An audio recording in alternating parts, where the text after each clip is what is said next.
Hello, I'm Paul Perrello, and welcome to the Philly Factor. There's a lot of talk these days about caregivers and the whole area of caregiving. Now, a caregiver could be a person who finds themselves taking care of an elderly mother or father, and in many cases, even taking care of a spouse. But do we really know who these caregivers are?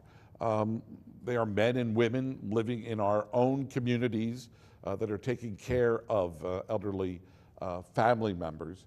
And yet, sometimes we sort of show a little bit of sympathy to what they're up against, the challenges that life brings to them and to their family.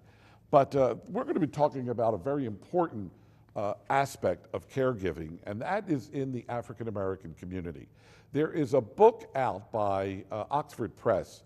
The name of the book is The Hidden Among the Hidden, and I'm going to have my guest explain the title of that book.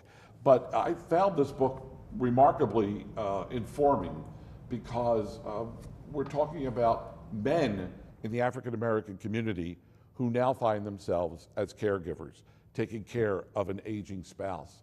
And there may not be that support mechanism that is in place that you might think, as opposed to many other demographic areas of our society.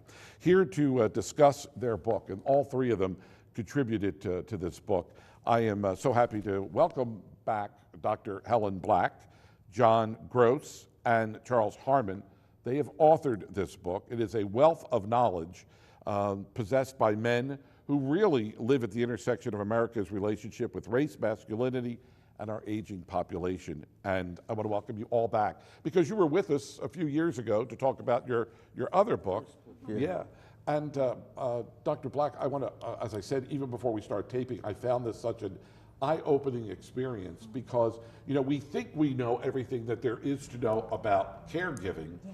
And then lo and behold, there's this segment of the population, these guys, represented by John and Charles, and they're just two of the hundreds, if not thousands, across the country that are involved in this, caregiving, process. Yes. But their story doesn't get told. No. So, what brought you to this idea for this book? Well, I really like the way that you presented this, Paul, because you said about we know that there are caregivers, but we really don't know who they are. Sure. And I think that really is meaningful too, because that's in a way where I come in as far as the kind of research I like to do. And that is not just to do statistics or to do numbers and say, there are this many caregivers, 4 out of 10 of them are men, or they're under the age of this or they're over the age of this, but to get to know them and to get to know the stories that they tell, which I think gives you a real insight into a particular phenomenon. And I think the particular phenomenon was being a caregiver and being an African American caregiver. And I think that our major question, maybe the one we really began with, is what's different about an African American caregiver and being a man as well? Sure. And an elderly African American male caregiver, what makes that different? And I think that was, in a way, the sort of the kernel of our book. Sure. Along with just being a caregiver, but then being that, as you said, that particular demographic too. Now, all three of you are or were caregivers, and that sort of brought you together. You also worked on your first book together, so there was that logical relationship then to explore this topic. But Helen, I want to address this question to you first, because how willing were men in the African American community willing to talk to you?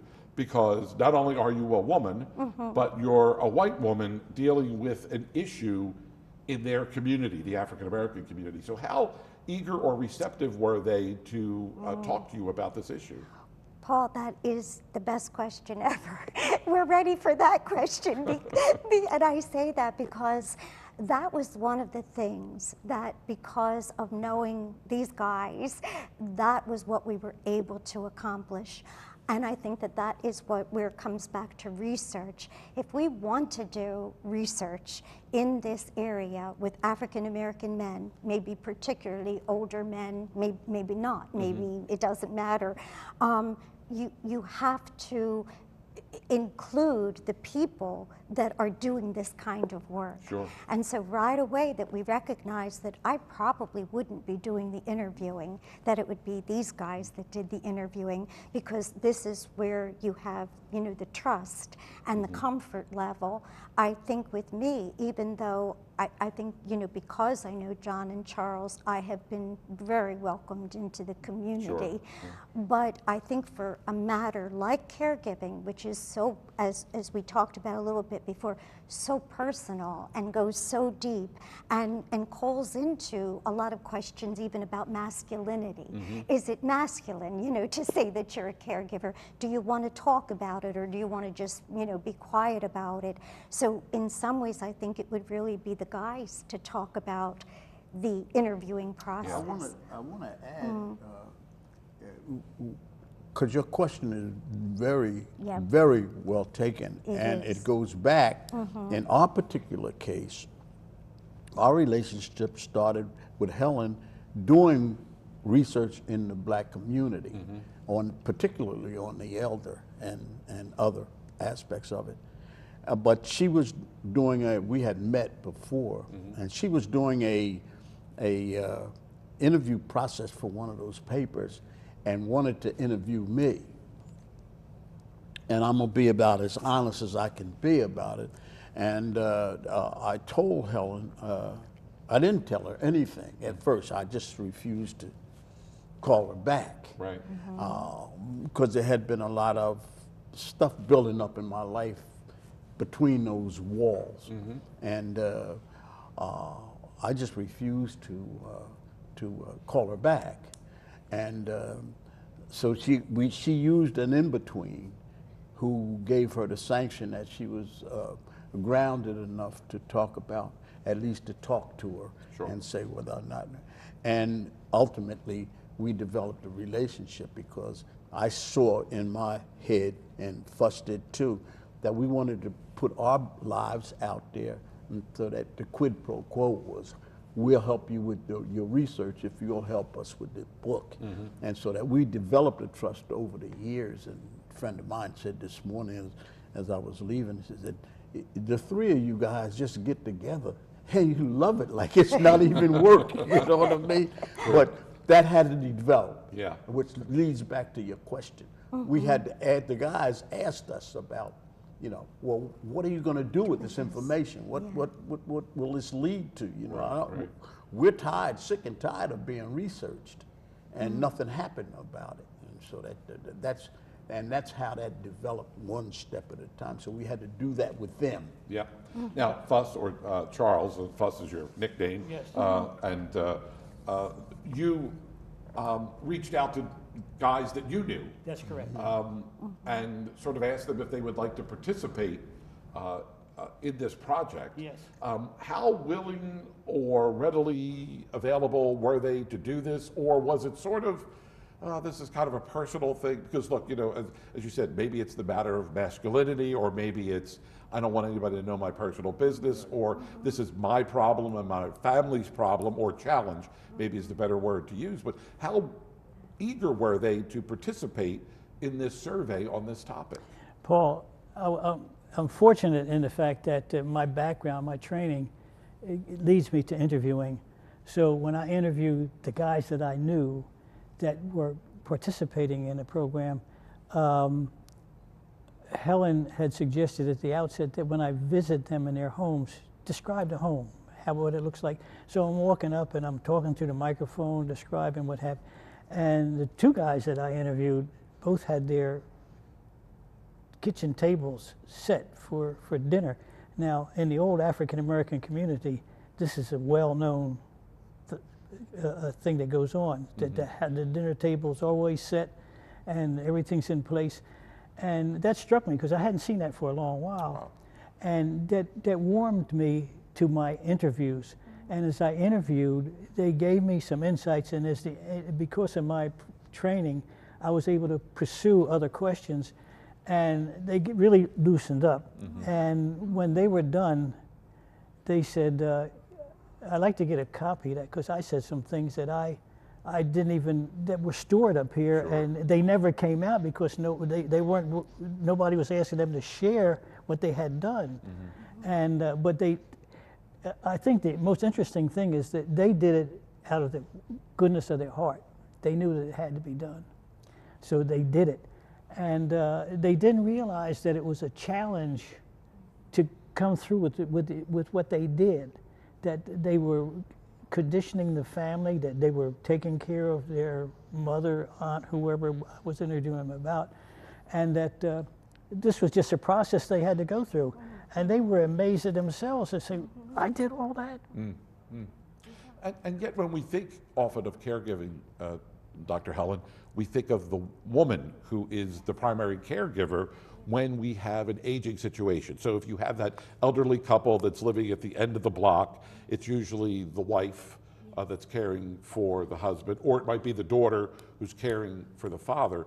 But now we see a totally different side of things where we have these men who are now, and like Charles said, may not have realized that they're in this process of being a caregiver. They just figured that this is what comes with the territory. This is what life hands you, and you could either do two things. You can embrace it, or you can run away from it. Yes. And there are some people that run away from it because they just can't handle it. It's hard. But people embraced it, and then all of a sudden they find that, oh, so this is exactly what I'm doing. I'm a caregiver. Yes. That's right. Yeah. That's right. And a lot of men in our study were just like that. They had been used to doing what needed to be done, and just doing it. And a couple of them said they had never thought of themselves as caregivers. Wow. And so that we had to explain to them what we meant and how we were defining caregiving, you know. And it's another difference between what most phenomena in the white community and the black community have grown to accept or to deal with based on necessity.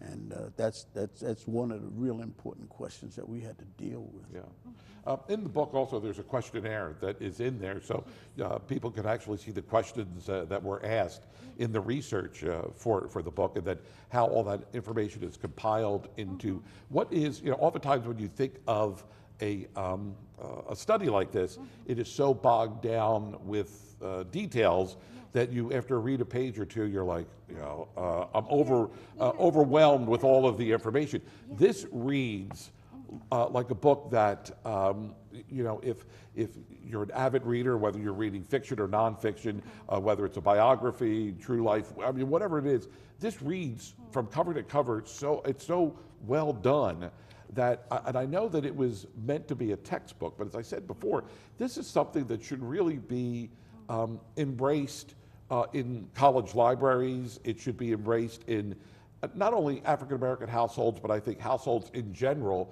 because it really gives us a snapshot as to what men are going through. You know, even though it's set in the African American community, but you know, and look, you know, white men too have a problem admitting to, you know, being a caregiver, that they have to take care of their, you know, their significant other. I mean, it's an issue, but as we age as a population, I guess more and more of us now are finding ourselves in the position of being a caregiver. But there is no, in the African American community, at least from your two perspective, there is no support network or support group where you could go on a Tuesday afternoon at 12:30. It might be a senior citizens group, but in your case, it might be going to the barber shop and talking to another guy in similar circumstances to try to figure out what works for them and how it might work for you. So there is really no support group that is out there right now for men in the African American community when it comes to this issue, Charles. I know Helen should answer this question, but Helen is very modest. We have meetings after meeting, and we discuss how we're going to go through this situation, what the interviews are going to be like. And Helen has done such admirable work with the interviews she had done prior to putting the book together, that she's weaving stories together from groups that she was with, from the men that we were involved with. And John was able to come up with some resources. He said, we got to have some resources through here, because his business with social work tells him where we can go. So we put that at the back end of it, thanks to his daughter. And Helen has been able to tie these stories together. And some of our meetings were phenomenal. I mean, we come up with some ideas. In fact, it was kind of a eye-opening idea that Helen had a reader, and she was not familiar with some of the terms. See, African Americans have their own language. Sure. And it's spoken, we understand it. Helen, as much as she's been involved with the community, she's becoming more and more in tune to understanding it. But one of the readers, John didn't make one of the meetings, and she was asking me, what does this mean? I can't remember the terminology. What does that mean? Because the words were out there, but she didn't understand what the men were saying. Right. But when we speak, we know what they're saying. We digest it. And I didn't, when I did the interview by tape recorder, I didn't insert what was meant by this certain statement.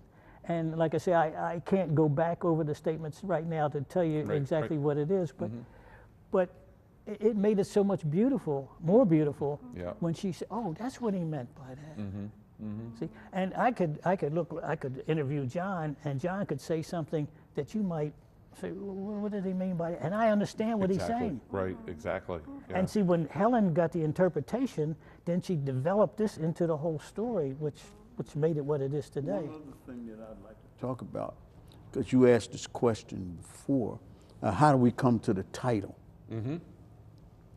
And we came to the title, well, I started it because I had some research on men in general, and when I say in general, particularly white men, about caregiving, and they call them the hidden. And then we played around with titles, and then you have to tell them how we came up with the title for this book. Well, it was because men have been considered by, I guess, researchers, gerontologists, for the elder group, the hidden caregiver, as John said. And I thought, well, if they're hidden, these guys are like hidden among the hidden. And so that's why we really, you know, as you talked about earlier, we don't think about them. And as a group, we didn't think about them. And even the research that was done on men, some research didn't even include African American men, and the research that did, men were just sort of like lumped or grouped together, so that you didn't get that sense of, I think, the history of what makes an African American caregiver a caregiver. And that's what I guess for me was the biggest learning. You know, that this is almost like bread in the bone, and it does go all the way back to the beginnings when people, African American people, had to take care of each other. So as there was one gentleman, Mr. Gilmore, who really said it very well. He said, I grew up with my grandmother, my great-grandmother. You know, if you were lucky enough to have all these people in one house, of course you took care of them. So like he spoke about at age, I think 14 or 15, that even though he couldn't maybe do the work of caregiving, he was sitting with his grandmom and talking with her after school.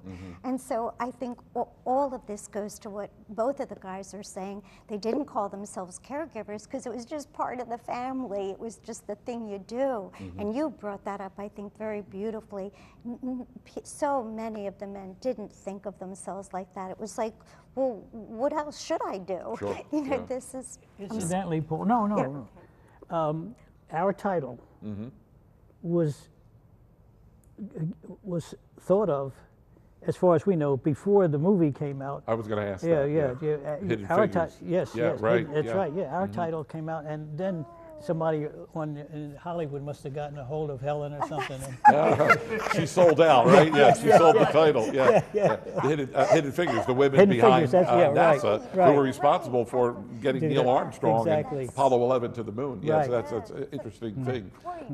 And as I said, even before we started, we could go on for an hour with this very topic, but we have less than 10 minutes here.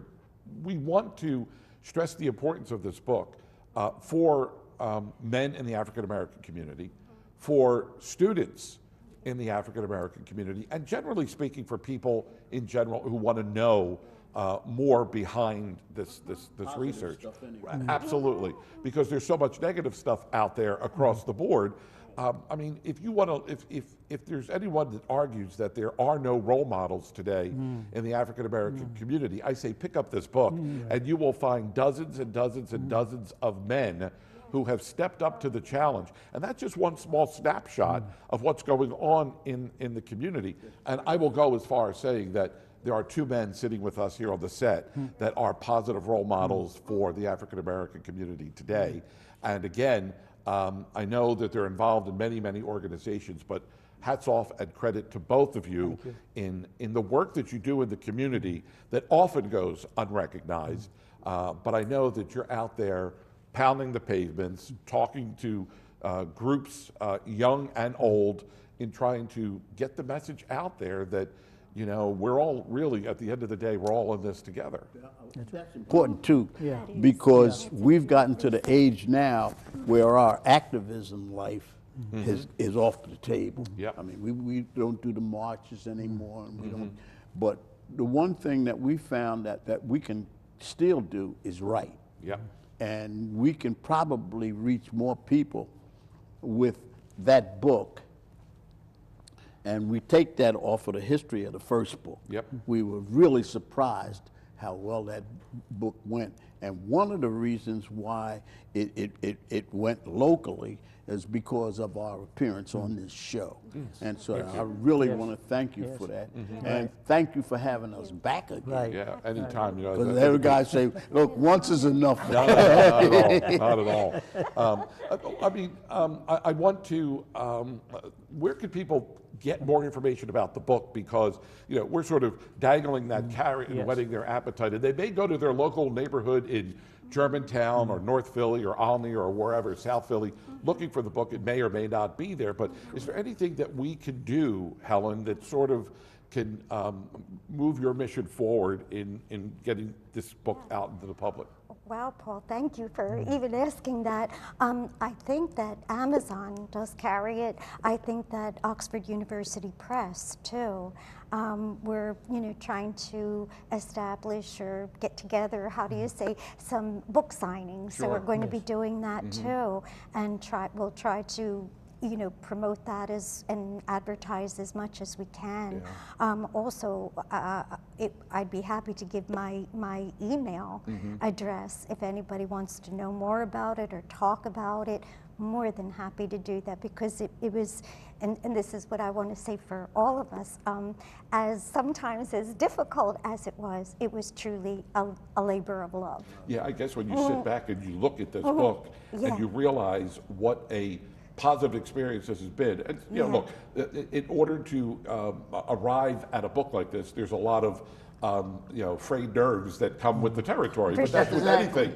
You know, when you build a building, it's not easy. That's you know, right. so when you write a book like this, you know, there's back and forth. You know, even with amongst the three of you, and then with the publisher, and then you know, getting it out into the mainstream media like this. But you know, it's a labor of love that hopefully, Helen, what is it that you hope that when someone picks up this book and reads the story of all these men who are caregivers and maybe not got the recognition, they never got the recognition that they rightfully deserve, you want to let them know that they're not alone in all this, that there are other men that are in the same experience. What really is your hope that people picking up this book take away from it? Well, okay, I'll be real honest here. I guess I'm hoping, of course, that African American people read it and enjoy it and know, you know, how it all came about, that we did it.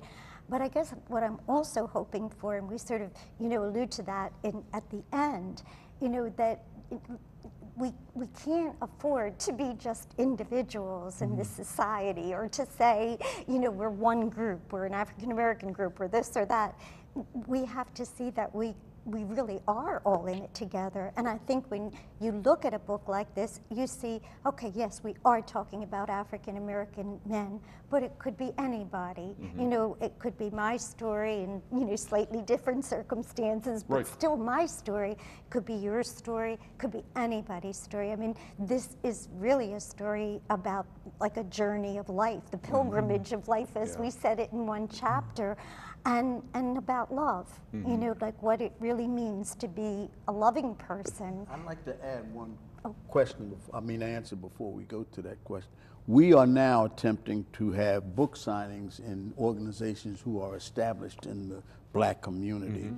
We haven't done a real good job at the objective of moving it into the white community. Right. Because that's the community that really needs to understand this work. Yeah, right. And that's why we really happy when we come to a place like Right. this. Yeah. Because we know this goes across a broad community. And like Helen's number, if you choose to use it, is where she can get in touch with us and we can deal with that.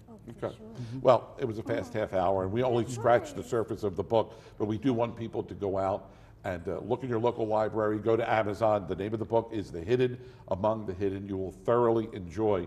It's an eye-opening book about a 21st century phenomenon, caregiving, and in particular in the African American community, but lessons learned there that can really be applied to everyday circumstances. I want to thank all three of you for being with us. Thank you. It's always a pleasure. You have an invitation to come back. I'm waiting for the next book now, okay? We're 2 for 2. I'm waiting for book 3, all right? Until the next time, my name is Paul Perrello. Thanks so much for being with us here on the Philly Factor. And they do the cutaway shot.